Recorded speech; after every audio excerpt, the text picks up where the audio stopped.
Hello, welcome. It's me, Martin, and today I'm going to be sharing with you how to correct students' writing. If you do like this video, give it a thumbs up. Don't forget to hit the subscribe button, and as always, leave a comment. It'll be great to hear from you. When it comes down to student writing, teachers can be quite strict, and they would scrutinise the writing that's produced by students a lot more closely. There are three main approaches to correcting student writing. There's the traditional approach, where you correct everything. And the drawback about that is that it may hit the student confidence, particularly when it comes down to writing, if you're correcting absolutely everything.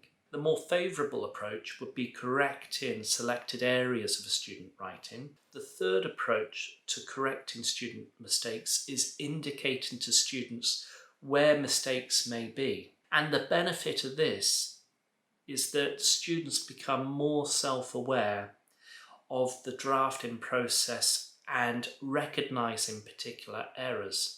And teachers are recommended with this third approach of using symbols. And today in this video, I'm going to be sharing with you 10 common symbols that are used with indicating student written errors.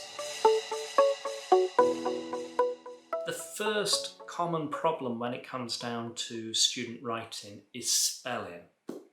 Now, we're not going to go into the different formats of spelling, whether it's American English or British English, but common spelling mistakes like I before E except after C, or those sort of rules.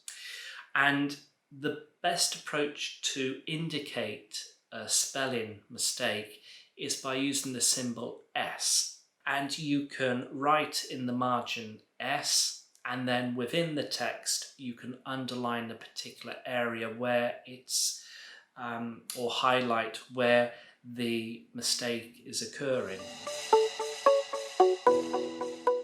The second common mistake by students that are producing written work in English is the fact that they put the order of the words incorrectly. And the symbol that I tend to use is WO, and this means word order. So for example, if a particular word is not in the correct place, I would highlight this and then put in the margin WO. This will indicate to students that they need to reconsider that particular word and where it goes within a sentence. The third common mistake that students make is using the wrong word with a particular sentence or context. And so for this, I would tend to indicate wrong word with WW in the margin, and then again highlighting the particular word which is being used incorrectly. The fourth common mistake that students make when it comes down to their writing is the use of tense. So you could have some writing where it's meant to be in the past, but the student uses the present tense. And for this, I would put T in the margin and then highlight the particular verb which is in the wrong tense.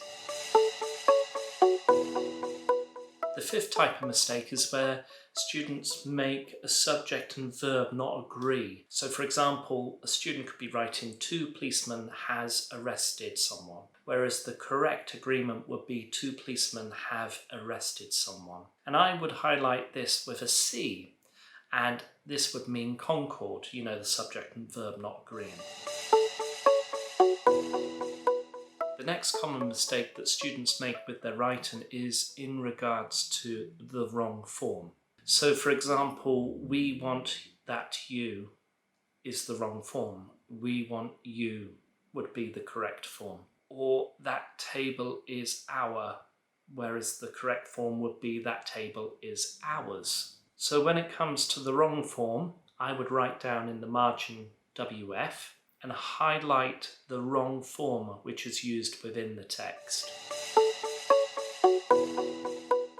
The next common mistake that students make when it comes down to the writing is actually missing words. And I tend to use this sort of symbol as a sort of arrow above the text or under the text. And I would draw the arrow where I would indicate more words or missing word here. I would not put anything in the margin, but I would recommend students to have a look at it again and try and think of maybe a word to add within that particular part of their writing. The 8th mistake which students make with their writing is actually using words which they don't need to use. So it's too many words. And I would indicate this by using brackets around the words when it comes down to their writing. Again, I wouldn't put anything in the margin. I would just use the brackets around the particular word. And then students become more aware that actually if they use an adjective, so it's too difficult, they don't need to say it's too much difficult. And much I would put in brackets.